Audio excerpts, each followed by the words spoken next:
ఇద్దరు కొడుకులతో తల్లి అదృశ్యమైన ఘటన మేడ్చల్ జిల్లాలో జరిగింది. మేడిపల్లిలోని సాయి ఐశ్వర్య కాలనీలో ఇద్దరు కుమారులతో సహా తల్లి కనిపించకుండా పోయింది.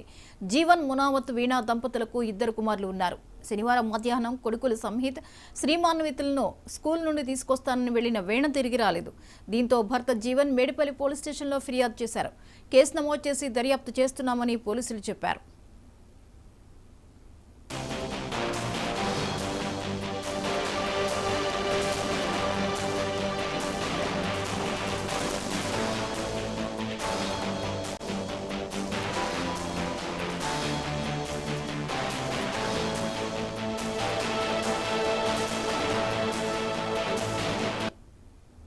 ఇద్దరు కొడుకులతో తల్లి అదృశ్యమైన ఘటన మేడ్చల్ జిల్లాలో జరిగింది. మేడిపల్లిలోని సాయి ఐశ్వర్య కాలనీలో ఇద్దరు కుమారులతో సహా తల్లి కనిపించకుండా పోయింది. జీవన్ మునావత్ వీణా దంపతులకు ఇద్దరు కుమారులు ఉన్నారు.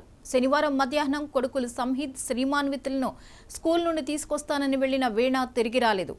దీంతో భర్త జీవన్ మేడిపల్లి పోలీస్ స్టేషన్లో ఫిర్యాదు చేశారు. కేసు నమోదు చేసి దర్యాప్తు చేస్తున్నామని పోలీసులు చెప్పారు.